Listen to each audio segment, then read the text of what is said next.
कुछ निशान जिस्म पर नहीं, रूह पर बनते हैं, और उन्हें दुनिया की कोई लेजर टेक्नोलॉजी नहीं मिटा सकती। मेरा निशान भी कुछ ऐसा ही था। लोग कहते हैं टैटू गुदवाने में बहुत दर्द होता है। सुई जब खाल के अंदर उतरकर स्याही छोड़ती है तो एक जलन सी होती है, लेकिन कोई उस दर्द के बारे में बात नहीं करता जो तब होता है जब वो सुई चलाने वाला आपकी खाल के साथ साथ आपकी रूह के अंदर भी उतर जाए और वहां अपनी खुशबू, अपनी छुअन, अपनी सांसों की स्याही हमेशा के लिए छोड़ जाए। मेरी कहानी एक टैटू से शुरू हुई थी, एक छोटा सा नाजुक सा टैटू जिसे मैं दुनिया से छुपा कर रखना चाहती थी, लेकिन उस टैटू को बनाने वाले ने मेरी पूरी जिंदगी को ही दुनिया के सामने एक खुली किताब बनाकर रख दिया। वो एक आर्टिस्ट था और मैं उसकी सबसे मुकम्मल, सबसे अधूरी आर्ट बनने वाली थी। मेरा नाम अनन्या है। मेरी दुनिया किताबों की खुशबू, पुराने पन्नों की सरसराहट और साइलेंस प्लीज के बोर्ड तक ही सीमित थी। मैं इस शहर की सेंट्रल लाइब्रेरी में लाइब्रेरियन थी।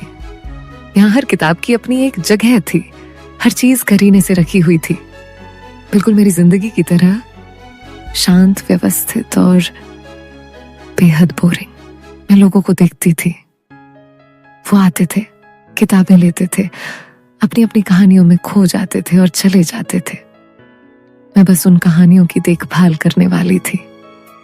मेरी अपनी कहानी का कोई किरदार नहीं था, कोई ट्विस्ट नहीं था। मेरे पन्ने बिल्कुल सादे थे, इतने सादे कि कभी कभी मुझे खुद पर ही तरस आता था। मैं काउंटर पर बैठी एक पुरानी किताब पर कवर चढ़ा रही थी। तभी कॉलेज के कुछ लड़के लड़कियों का ग्रुप अंदर आया। वो हंस रहे थे, फुसफुसा रहे थे। उनमें से एक लड़की ने अपनी कलाई पर बना एक खूबसूरत सा टैटू अपनी सहेलियों को दिखाया। एक छोटी सी चिड़िया जो उड़ने को तैयार हो। मैं उन्हें देख रही थी। उस लड़की की आंखों में एक अजीब सी चमक थी, एक आजादी का एहसास था, जैसे वो टैटू सिर्फ एक डिजाइन नहीं बल्कि उसकी अपनी पहचान का एक हिस्सा हो। मेरी नजर अपनी कलाई पर गई, बिल्कुल खाली, बेजान। उस दिन पहली बार मेरे अंदर कुछ टूटा। मेरी सालों की बनाई हुई शांत और अव्यवस्थित जिंदगी की दीवार में एक दरार आई। मेरे अंदर से एक आवाज आई, अनन्या, क्या तुम अपनी पूरी जिंदगी बस दूसरों की कहानियों पर कवर चढ़ाते हुए ही गुजार दोगी? क्या तुम्हारी अपनी कहानी का एक भी पन्ना ऐसा नहीं होगा जिस पर कोई निशान हो, कोई दाग हो, अच्छा या बुरा, पर तुम्हारा अपना हो? ये एक अजीब सी बेचैनी थी, एक तूफान जो मेरी शांत झील जैसी जिंदगी में उठ रहा था। उस रात मैं सो नहीं पाई। मैंने इंटरनेट पर पहली बार tattoo studios in this city search किया। हजारों तस्वीरें सामने आ गईं, डरावनी, खूबसूरत, अजीब अजीब सी। और फिर एक नाम पर आकर मेरी उंगलियां रुक गईं। नाम में ही कुछ अजीब सी कशिश थी, स्याही और रूह। मैंने उसकी वेबसाइट खोली। वेबसाइट बहुत डार्क और मिस्टीरियस थी। ज्यादा कुछ नहीं लिखा था, बस कलाकारों के काम की तस्वीरें थीं। हर टैटू एक कहानी कह रहा था। और फिर मैंने आर्टिस्ट सेक्शन पर क्लिक किया। एक ही नाम था, आरव। उसकी कोई तस्वीर नहीं थी, बस उसके बनाए हुए टैटूज थे, लेकिन उसके काम में एक गहराई थी, एक जुनून था जो मैंने पहले कभी नहीं देखा था। मैंने बिना कुछ सोचे वेबसाइट पर दिए बुक एन अपॉइंटमेंट बटन पर क्लिक कर दिया। अगले दिन दोपहर 2 बजे की अपॉइंटमेंट फिक्स हो गई। मेरा दिल इतनी जोर से धड़क रहा था जैसे मैंने कोई कानून तोड़ दिया हो। शायद तोड़ ही दिया था, अपनी ही बनाई हुई बोरिंग जिंदगी का कानून। अगले दिन मैं उस स्टूडियो के पते पर पहुंची। वो शहर की एक पुरानी संकरी सी गली में था, जहां ज्यादा लोग आते जाते नहीं थे। बाहर कोई बड़ा सा चमकता हुआ बोर्ड नहीं था, बस एक पुराने से दरवाजे पर काले रंग से बहुत ही कलात्मक तरीके से लिखा था, इंक एंड सोल। मैंने गहरी सांस ली, मेरे हाथ ठंडे पड़ रहे थे। एक पल को मन हुआ कि वापस लौट जाऊं। कहां मैं और कहां ये दुनिया, ये मेरी जगह नहीं है। लेकिन फिर मुझे अपनी वो खाली कलाई याद आई और मेरे अंदर की वो बेचैनी। मैंने हिम्मत करके दरवाजे को धक्का दिया। अंदर अंधेरा था। बाहर की तेज धूप से आकर मेरी आंखों को एडजस्ट होने में कुछ पल लगे। दीवारों का रंग काला था, जिन पर हजारों तरह के स्केच और तस्वीरें लगी थी। हवा में एक अजीब सी महक थी, थोड़ी दवाइयों जैसी, थोड़ी किसी परफ्यूम जैसी और थोड़ी जुनून जैसी। एक कोने में रखे स्पीकर से बहुत धीमा सोलफुल रॉक म्यूजिक बज रहा था। लाइब्रेरी की शांति के बाद ये जगह मेरे लिए किसी दूसरी दुनिया जैसी थी। यहाँ एक अजीब सी जिंदा दिली थी। यहाँ की खामोशी भी बातें कर रही थी। सामने एक रिसेप्शन डेस्क था, लेकिन वहां कोई नहीं था। मैं वहीं खड़ी इंतजार करने लगी। तभी स्टूडियो के अंदर वाले हिस्से से एक पर्दा हटा और वो बाहर आया। मैंने इंटरनेट पर उसकी तस्वीर नहीं देखी थी, लेकिन उसे देखते ही मेरा दिल जानता था, यही आरव है। वो लंबा था। उसने एक ब्लैक कलर की स्लीवलेस टी शर्ट और फटी हुई जीन्स पहनी थी। उसके दोनों हाथों पर कोहनियों तक टैटू बने हुए थे, इंट्रिकेट डिजाइन्स जो दूर से किसी कहानी की तरह लग रहे थे। उसके बाल थोड़े लंबे और बिखरे हुए थे, जिन्हें उसने लापरवाही से पीछे किया हुआ था। चेहरे पर हल्की सी दाढ़ी थी, लेकिन ये सब पहली नजर में देखने वाली चीजें थी। असली तूफान तो उसकी आंखों में था। उसकी आंखें बहुत गहरी थीं, इतनी गहरी कि एक पल को मुझे लगा मैं उनमें डूब जाऊंगी। उनमें कोई जजमेंट नहीं था, कोई हैरानी नहीं थी, बस एक ठहराव था, जैसे वो दुनिया को देखता नहीं, उसके आर पार देखता हो। उसने एक पल मुझे ऊपर से नीचे तक देखा और मुझे ऐसा लगा जैसे उसने मेरी लाइब्रेरी वाली जिंदगी से लेकर मेरे यहाँ आने की वजह तक सब कुछ एक ही नजर में पढ़ लिया हो। आरव, अनन्या। उसकी आवाज जैसे कोई धीमी आंच पर पिघलता हुआ डार्क चॉकलेट हो। मेरे नाम के हर अक्षर को उसने ऐसे बोला जैसे वो कोई बहुत खास लफ्ज हो। मेरे रोंगटे खड़े हो गए। मैं बस सिर हिला पाई। आरव, मैं आरव, आओ अंदर। मैं उसके पीछे पीछे स्टूडियो के मेन एरिया में आ गई। वहां एक बड़ी सी लेदर की चेयर थी, जिसके चारों तरफ तरह तरह की मशीनें, लाइटें और स्याही की छोटी छोटी बोतलें रखी थी। हर चीज बहुत सफाई से रखी थी। एक आर्टिस्ट की दुनिया, एक सर्जन के ऑपरेशन थिएटर जैसी साफ सुथरी। उसने मुझे एक स्टूल पर बैठने का इशारा किया और खुद मेरे सामने वाली कुर्सी पर बैठ गया। अब हम दोनों के बीच बस एक छोटी सी टेबल की दूरी थी। आरव, तो क्या बनवाना है और कहां? उसका सवाल सीधा था, लेकिन जिस तरह उसने कहां शब्द पर हल्का सा जोर दिया, मुझे लगा वो सिर्फ मेरे जिस्म के किसी हिस्से की बात नहीं कर रहा।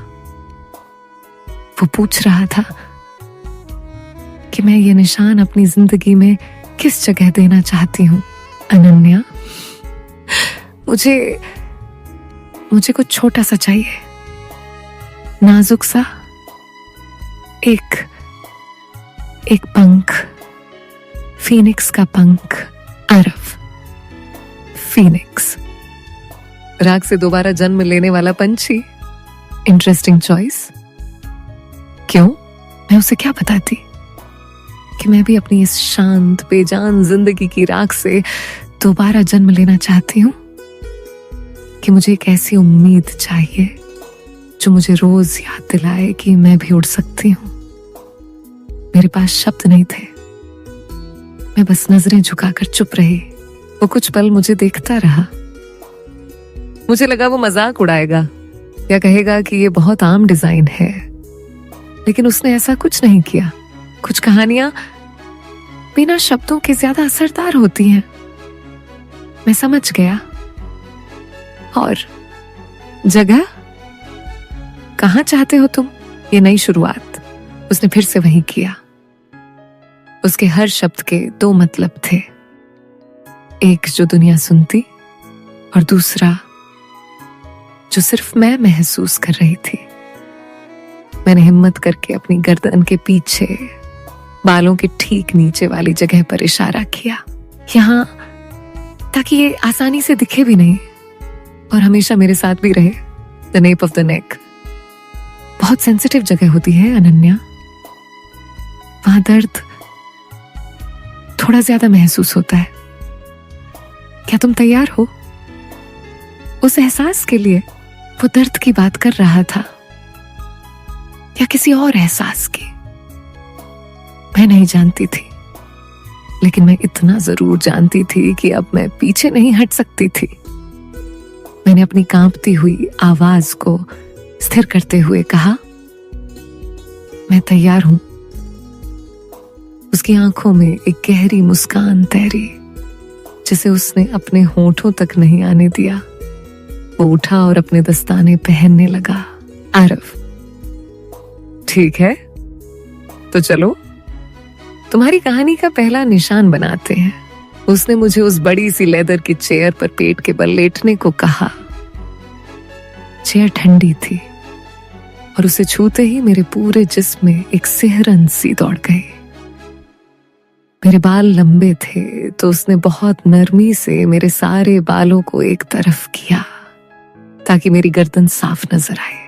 फिर उसने उस जगह को किसी ठंडे लिक्विड से साफ किया।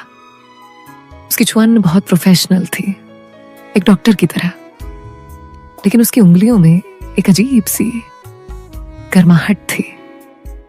वो जब मेरी स्किन को छू रहा था तो मुझे लग रहा था कि वो सिर्फ एक जगह को साफ नहीं कर रहा, बल्कि मेरी रूह पर जमी सालों की धूल हटा रहा है। मैं आंखें बंद किए बस लेटी हुई थी, अपनी सांसों को कंट्रोल करने की कोशिश कर रही थी।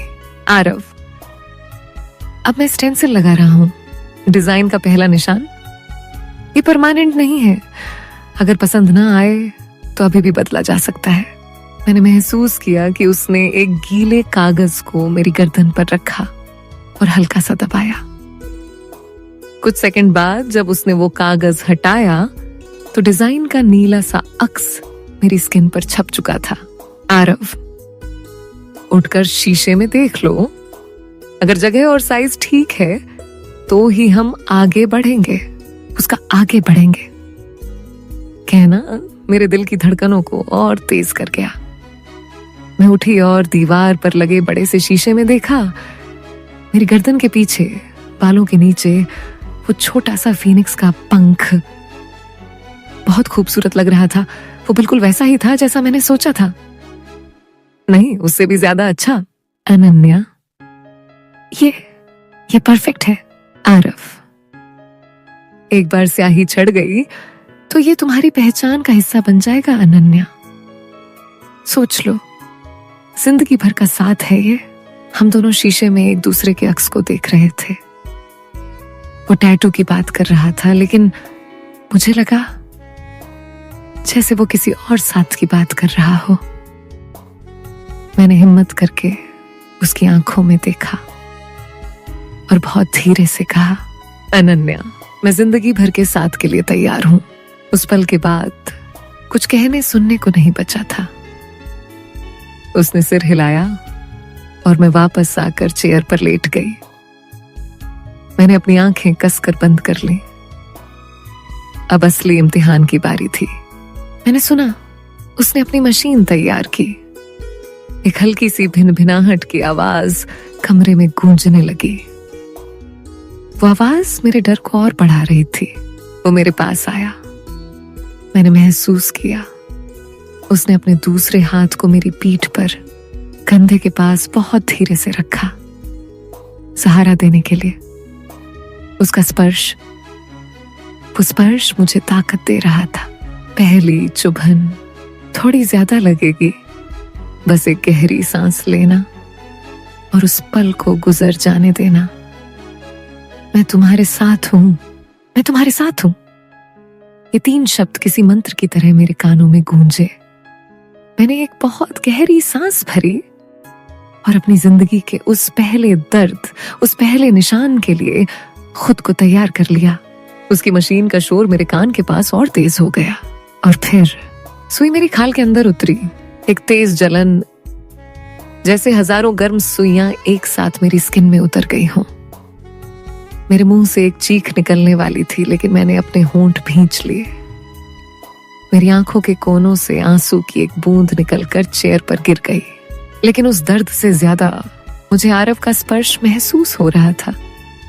उसकी उंगलियों ने मेरी पीठ पर अपनी पकड़ थोड़ी और मजबूत कर ली थी, जैसे वो कह रहा हो, बस थोड़ी देर और, मैं यही हूं।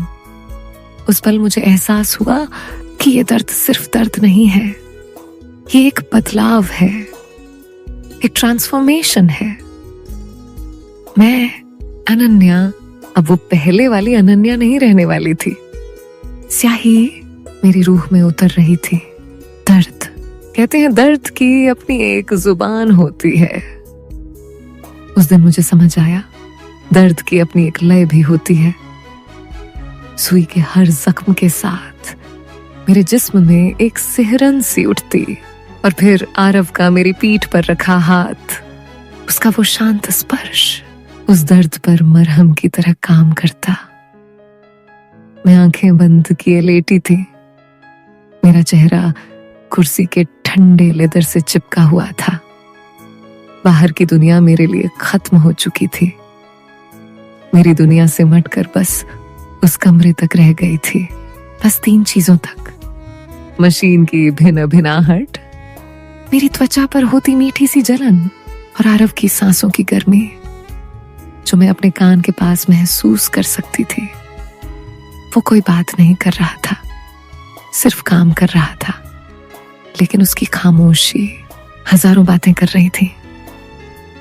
उसका हाथ जिस तरह मेरी पीठ पर टिका था, वो सिर्फ सहारा नहीं था, वो एक यकीन था, एक भरोसा था कि वो मुझे बिखरने नहीं देगा।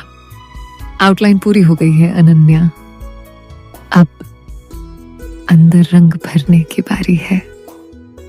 तैयार हो, अंदर रंग भरने की बारी। उसके शब्द मेरे कानों से होकर सीधा मेरे दिल में उतर गए। मेरी ये बेरंग सी जिंदगी, और वो उसमें रंग भरने की बात कर रहा था। मैंने कुछ नहीं कहा, बस बहुत धीरे से अपना सिर हिलाया। अब थोड़ा और गहरा जाना होगा ताकि रंग तुम्हारी स्किन में हमेशा के लिए बस जाए। दर्द थोड़ा बढ़ेगा, पर यकीन करो, जब तुम इसे आखिर में देखोगी तो ये दर्द बहुत छोटा लगेगा। गहरा जाना होगा, हमेशा के लिए बस जाए। उसके हर लफ्ज के 2 मतलब थे। एक मतलब मेरे दिमाग के लिए था और दूसरा सीधा मेरी रूह के लिए। मैंने अपनी मुट्ठियां भींच ली। मुझे आप पर यकीन है। और फिर दर्द की एक नई लहर उठी। इस बार ये ज्यादा तीखी थी, ज्यादा गहरी। ऐसा लगा जैसे वो स्याही नहीं, पिघला हुआ लावा मेरी स्किन में भर रहा हो। मेरी आंख के कोने से एक और आंसू टूटकर गिरा। इससे पहले कि वो मेरे गाल तक पहुंचता, मैंने महसूस किया कि किसी ने उससे बहुत नरमी से पोंछ दिया। वो आरव की उंगलियां थीं। उसने मशीन रोकी नहीं। एक हाथ से वो अपना काम करता रहा और दूसरे हाथ के पिछले हिस्से से उसने मेरे आंसू को पोंछ दिया। ये इतना अचानक और इतना अपना सा लगा कि एक पल को मैं दर्द भूल गई। मेरा ध्यान उस जलन से हटकर उसके उस छन्न पर टिक गया। किसी ने आज तक मेरे आंसू को इस तरह नहीं पोंछा था, इतनी खामोशी से, इतने हक से। मैं उस लाइब्रेरियन अनन्या को भूल चुकी थी जो दुनिया से डरती थी। उस कुर्सी पर अब एक औरत लेटी थी जो अपनी जिंदगी के सबसे खतरनाक और सबसे खूबसूरत एहसास को जी रही थी। और मैं नहीं चाहती थी कि ये पल कभी खत्म हो। वक्त का पता ही नहीं चला। शायद आधा घंटा या शायद एक सदी गुजर गई थी। अचानक मशीन की आवाज बंद हो गई वो चुप्पी इतनी गहरी थी कि मेरे कानों में सीटियां बजने लगी। मुझे अपनी गर्दन पर एक अजीब सी जलन और धड़कन महसूस हो रही थी, जैसे वहां अब मेरा दिल धड़क रहा हो गया। मैंने धीरे धीरे अपनी आंखें खोली। उसने मेरी गर्दन को एक बहुत ही मुलायम कपड़े से साफ किया। उसका हर स्पर्श अब बहुत संभला हुआ था, जैसे वो किसी नाजुक सी चीज को छू रहा हो जिसे अभी अभी उसने खुद बनाया है। फिर उसने उस पर एक ठंडा खुशबूदार बाम लगाया। उस ठंडक से मेरी जलती हुई स्किन को जो आराम मिला, उसे मैं शब्दों में बयान नहीं कर सकती। उठो और अपनी नई पहचान से मिलो। मैं धीरे धीरे उठी। मेरे जिस्म में अभी भी एक कंपी थी। उसने मेरे हाथ में एक छोटा सा शीशा दिया। मेरे हाथ कांप रहे थे। मैंने डरते डरते शीशे को अपनी गर्दन के पीछे किया, और जो मैंने देखा वो सिर्फ एक पंख नहीं था, वो एक कला थी। हर एक लाइन, हर एक शेड इतना परफेक्ट था जैसे उसे स्याही से नहीं, मेरे ही किसी सपने से निकालकर मेरी स्किन पर सजा दिया गया हो। वो मेरी स्किन का हिस्सा लग रहा था। ऐसा लग रहा था जैसे वो हमेशा से वहीं था, बस आज नजर आया है। वो मेरे अंदर की उस बेचैनी, उस आजादी की तलब का चेहरा था।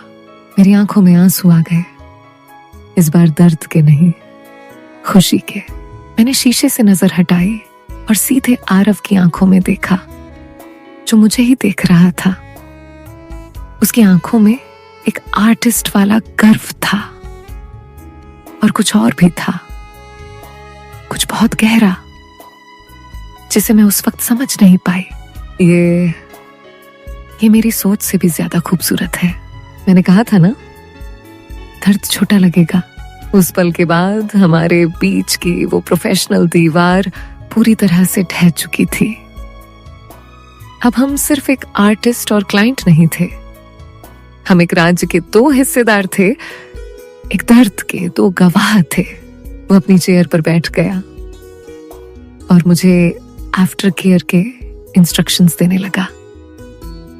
उसकी आवाज फिर से प्रोफेशनल होने की कोशिश कर रही थी, लेकिन उसकी आंखों की गहराई कुछ और ही कह रही थी।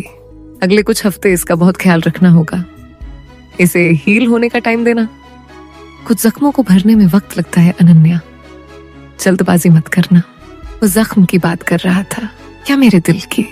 दिन में 2 बार ये ऑइंटमेंट लगाना है, बहुत हल्के हाथ से, जैसे किसी भरोसे को सहला रही हो। और हाँ, जब तक ये पूरी तरह से तुम्हारा ना हो जाए, किसी और को इसे छूने मत देना, किसी और को इसे छूने मत देना। ये एक हिदायत थी या एक हक जताना था? मैं बस उसे देखती रह गई। उसने ऑइंटमेंट की एक छोटी सी ट्यूब मेरी तरफ बढ़ाई।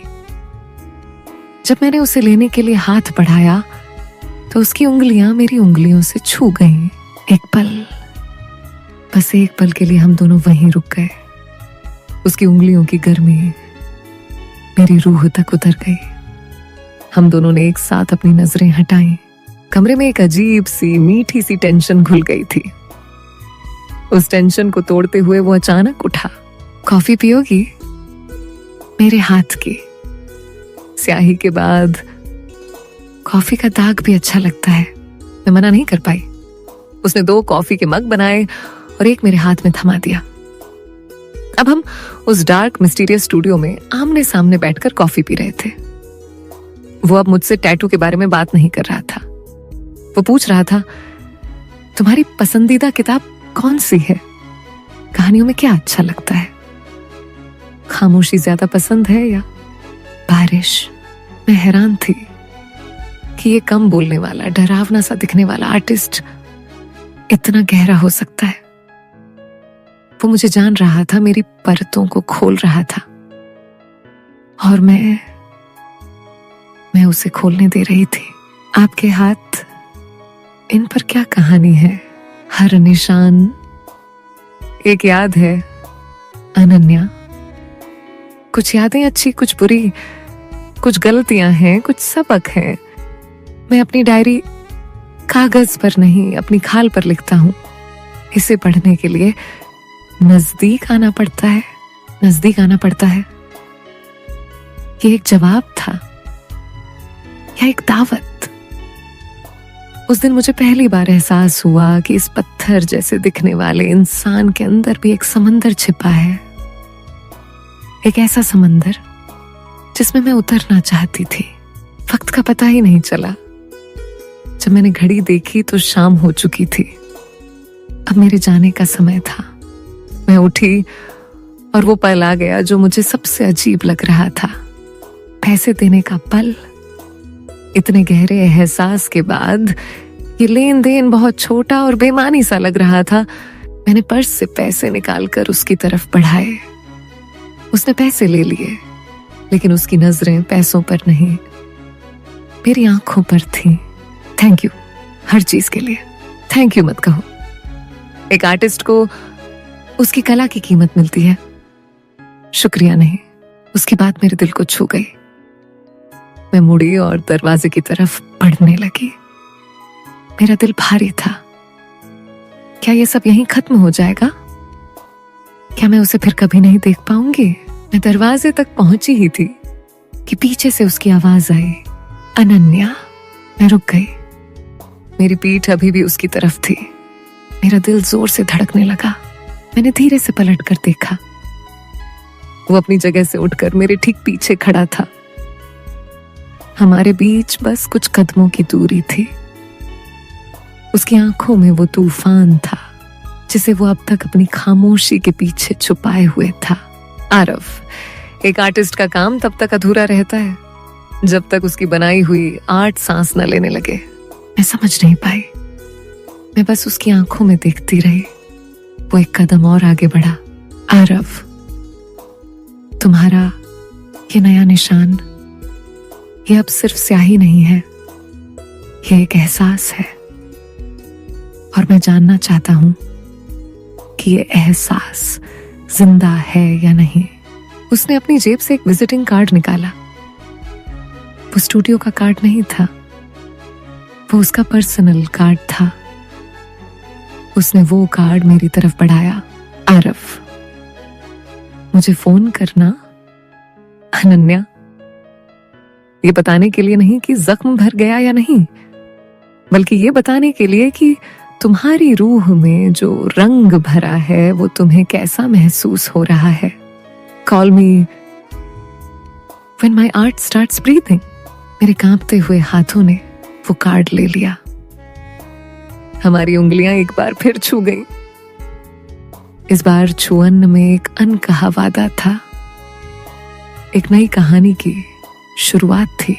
उसने मुझे मेरे टैटू के लिए आफ्टर केयर इंस्ट्रक्शंस दिए थे, लेकिन असल में उसने मेरी सोई हुई जिंदगी को हील करने का प्रोसेस शुरू कर दिया था। उसने मेरे हाथ में अपना नंबर नहीं, अपनी दुनिया का दरवाजा थमाया था। सवाल ये था कि क्या मुझ जैसी लड़की में उस दरवाजे को खटखटाने की हिम्मत थी? कमेंट में बताओ, क्या अनन्या को आरव को कॉल करना चाहिए?